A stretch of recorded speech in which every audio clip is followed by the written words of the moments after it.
एक बार फिर से लेकर हाजिर हैं प्रतापगढ़ जिले की दिन भर की बड़ी खबरें। खबरों की शुरुआत करें इससे पहले आप सभी से एक निवेदन है कि यदि आपने अभी तक ग्लोबल भारत न्यूज को लाइक और सब्सक्राइब नहीं किया तो आज ही कर लें, जिससे आपको सभी नोटिफिकेशन सबसे पहले मिलती रहें। चलिए देर न करते हुए रुक करते हैं आज की पहली बड़ी खबर। शुरुआत सदर इलाके खबर से करते हैं, जहां अयोध्या से चलकर पहली बार पहुंची अमृत भारत एक्सप्रेस। प्रतापगढ़ सांसद और विधायक ने स्वागत कर किया ट्रेन को आगे रवाना। दरअसल अयोध्या से मुंबई के बीच शुरू की गई अमृत भारत एक्सप्रेस मंगलवार को पहली बार मां बेला देवी प्रतापगढ़ रेलवे स्टेशन पहुंची। ट्रेन के आगमन पर राजनीतिक माहौल गर्मा गया, जहां स्वागत के दौरान सपा और भाजपा कार्यकर्ताओं के बीच नारेबाजी और हंगामा देखने को मिला। तो वहीं स्टेशन पर समाजवादी पार्टी के सांसद एसपी सिंह पटेल और भाजपा के सदर विधायक राजेंद्र मौर्य अपने समर्थकों के साथ मौजूद थे। भाजपा नेताओं ने सैकड़ों कार्यकर्ताओं की मौजूदगी में ट्रेन को हरी झंडी दिखाकर रवाना किया। इसी दौरान दोनों दलों के समर्थकों के बीच नारेबाजी बढ़ने से स्थिति तनावपूर्ण हो गई। मामले की सूचना मिलते ही सीओसीटी भारी पुलिस बल के साथ प्लेटफार्म नंबर 1 पर पहुंचे।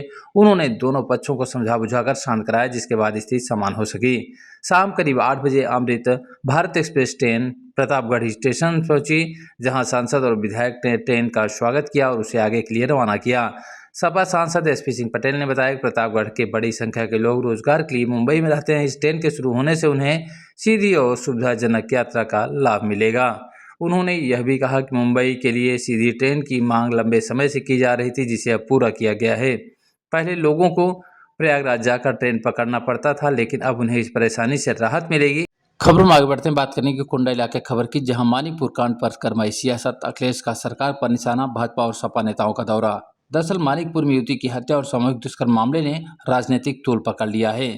सपा अध्यक्ष अखिलेश यादव ने सोशल मीडिया के जरिए प्रदेश सरकार को घेरा, तो वहीं सपा का प्रतिनिधिमंडल पीड़ित परिवार से मिला, जबकि दूसरी तरफ पूर्व भाजपा सांसद विनोद सोनकर भी शोकाकुल परिवार से भेंट कर अपनी संवेदना व्यक्त करते हुए हर संभव मदद का भरोसा दिया। वहीं पुलिस अधिकारियों ने जानकारी देते हुए बताया कि मुख्य आरोपी पर 25,000 रुपये की इनाम घोषित करने के बाद एसओजी स्पेशल और स्थानीय पुलिस की टीमें लगाई गई, जो लगातार दबिश दे रही हैं। सुनिए इस घटना को लेकर क्या कुछ कहा है सपा सुप्रीमो अखिलेश यादव ने। देखिए, प्रतापगढ़ है जहाँ एक दलित बेटी के साथ कितना बड़ा हादसा हुआ है। फतेहपुर में एक बेटी के साथ क्या व्यवहार किया, और वो करने वाले कौन है? भारतीय जनता पार्टी के संगठन के पदाधिकारी हैं। जिसने मौर्य बेटी के साथ गलत किया, जिसने अपना खुद बयान किया है, उसको खिलाफ किसने किया है? भारतीय जनता पार्टी के लोग हैं। उन्हें बचा कौन रहा है? भारतीय जनता पार्टी बचा रही, मुख्यमंत्री खुद बचा रहे हैं। इसलिए बचा रहे हैं कि उनका ही स्वजाति है। अगर उनका स्वजाति नहीं होता तो अभी तक तो अगले चौराहे पर इनकाउंटर हो गया होता। यही तो बात थी ना। वो डायलॉग आप बताओ हमें, क्या डायलॉग था? एक बार डायलॉग बताओ, क्या था मुख्यमंत्री जी का डायलॉग? क्या था? अरे कि अगले चौराहे पर ही, अच्छा यही तो डायलॉग था कि अगले चौराहे पर यमराज उनका इंतजार कर रहे होंगे। और मैंने तो ये सुना है कि बुलडोजर हड्डी पीस देगा। ये बताओ, जो फतेहपुर में जिस बेटी के साथ इस तरह की हरकत की है, मुख्यमंत्री जी के स्वजाति लोग हैं, इसलिए मुख्यमंत्री कोई कार्रवाई नहीं कर रहे हैं। और गाजीपुर में भी जो दंगा फैलाने के बाद जातियों के बीच में ये झगड़ा लगाने का जो काम कर रहे थे, वो भी मुख्यमंत्री जी के स्वजाति लोग थे। आप सब जानते हो, लेकिन मजबूरी है आपके ऊपर भी। कल सेकंड खबरों में आगे बढ़ते हैं, बात करेंगे लालगंज इलाके खबर की, जहां गंगा एक्सप्रेसवे से बदलेगी प्रतापगढ़ की सूरत। संग्रामगढ़ की युवाओं में भारी उत्साह, प्रधानमंत्री मोदी करेंगे उद्घाटन। दरअसल 594 किलोमीटर लंबे गंगा एक्सप्रेसवे के तैयार होने से पश्चिमी यूपी और प्रयागराज के बीच की दूरी अब महज 6 से 8 घंटे में पूरी होगी। प्रतापगढ़ के संग्रामगढ़ इलाके में इस महाप्रोजेक्ट को लेकर मंगलवार को जबरदस्त उत्साह देखा गया। स्थानीय लोग इसे रोजगार के नए अवसर के रूप में देख रहे हैं। हाईवे किनारे बनने वाले इंडस्ट्रियल कॉरिडोर और ढाबों से स्थानीय युवाओं को काम मिलेगा। प्रधानमंत्री नरेंद्र मोदी द्वारा हरदोई से बुधवार को इसका लोकार्पण किया जाएगा। साथ ही यह एक्सप्रेसवे उत्तर प्रदेश की अर्थव्यवस्था की नई लाइफलाइन भी बन जाएगी। बता दें कि प्रतापगढ़ से करीब 42 किलोमीटर दूर तक स्टेज मार्ग बनाया गया है, जिसे लेकर प्रतापगढ़ का जिला प्रशासन भी पूरी तरीके से मुस्तैद है। गंगा एक्सप्रेस का उद्घाटन प्रधानमंत्री नरेंद्र मोदी द्वारा 29 तारीख को किया जाएगा। इसके लिए प्रतापगढ़ जिले में भी तैयारियां पूरी हो चुकी हैं। बातचीत करने के लिए मेरे साथ जिलाधिकारी सुषा अवस्थी जी हैं। हम उनसे जान लेते हैं कि किस तरीके की तैयारियां हुई हैं और कितने किलोमीटर लंबी दूरी प्रतापगढ़ से यह गंगा एक्सप्रेस से तय करेगा। सर कितनी किलोमीटर दूरी है और क्या तैयारियां हैं अभी? देखिए, गंगा एक्सप्रेसवे का लगभग 40 किलोमीटर का स्ट्रेच जनपद प्रतापगढ़ से होके गुजरता है और जैसा कि आप अवगत हैं कि 29 अप्रैल को माननीय प्रधानमंत्री जी द्वारा इस एक्सप्रेसवे का लोकार्पण किया जाएगा और इसे जनहित के उद्देश्यों हेतु समर्पित किया जाएगा। उक्त कार्यक्रम जनपद हरदोई में होगा।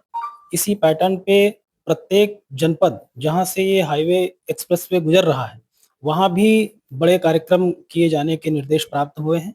इस क्रम में हम लोग लालगंज तहसील में जहाँ पे इसका इंटरचेंज है, वहाँ पे एक बड़ा कार्यक्रम करेंगे जिसमें लगभग 4000 से 5000 की पब्लिक शामिल होगी और इस एक्सप्रेसवे को जनता को समर्पित किया जाएगा। सर आपने एक्सप्रेसवे पर टेस्टिंग भी किया था। टेस्टिंग के दौरान कुछ जगह कमियां दिखाई दी थी, आपने उसको पूरा करने के लिए निर्देश भी दिया था। क्या कमियां थी और जब टेस्ट ड्राइव किया था सर क्या लगा एक्सप्रेसवे में? देखिए, लगभग 1 डेढ़ माह पहले मैंने इसका इंस्पेक्शन किया था। कोई बहुत बड़ी कमी नहीं थी, बहुत ही सामान्य छोटी-छोटी चीज़ें थी, उनको ठीक करा लिया गया है। एक्सप्रेसवे की क्वालिटी बहुत ही उच्च कोटि की है और निस्संदेह इससे बहुत जनता को लाभ प्राप्त होगा। इससे उत्तर प्रदेश की जो कनेक्टिविटी है वो काफ़ी बेहतर हो जाएगी और इससे निस्संदेह उत्तर प्रदेश की जो अर्थव्यवस्था है उसको बहुत गति मिलेगी। और यहाँ के लोगों को सर कितने लोगों के यहाँ पे सहूलियत मिलेगी? देखिए, पहली बात तो कनेक्टिविटी के लिहाज से प्रतापगढ़ जो है वो अब बहुत महत्वपूर्ण होता जा रहा है। अगर आप देखें तो यहाँ पे प्रतापगढ़ में बाईपास बन गया है। आप देखें तो यहाँ पे जो वनगमन पथ है वो भी यहाँ से होकर के गुजर रहा है। गंगा एक्सप्रेसवे भी यहाँ से गुजर के रहा है। एनएच 31 अभी जो बन रहा है वो सीधे रायबरेली से होते हुए लखनऊ को कनेक्ट करेगा। सुल्तानपुर की भी 4 लेनिंग हो रही। तो प्रतापगढ़ आने वाले दिनों में कनेक्टिविटी के एक हब के रूप में डेवलप होगा और इससे बहुत सारी लॉजिस्टिक्स, वेयर हाउसिंग और इंडस्ट्रियल यूनिट्स यहाँ पे आएंगी और इससे यहाँ की अर्थव्यवस्था को निस्संदेह लाभ होगा। ये थी मेरे साथ जिलाधिकारी सुशील अवस्थी जी, इनका साफ तौर पर कहना है कि एक्सप्रेसवे बन जाने से यहाँ के लोगों को तमाम सुविधाएं मिलेगी। आपको बता दें कि प्रतापगढ़ से गुजरने वाला यह एक्सप्रेसवे उत्तर प्रदेश के करीब 12 जिलों से गुजर रहा है, जिसे लेकर न सिर्फ हरदोई में तैयारियां की गई हैं बल्कि प्रतापगढ़ में भी भव्य तैयारियां देखने को मिलेगी। उत्तर प्रदेश की रफ्तार को एक नई उड़ान मिलने वाली है। पश्चिमी उत्तर प्रदेश से संगम नगरी प्रयागराज को जाने वाला गंगा एक्सप्रेसवे का उद्घाटन 29 अप्रैल यानी बुधवार को प्रधानमंत्री मोदी द्वारा हरदोई से किया जाएगा।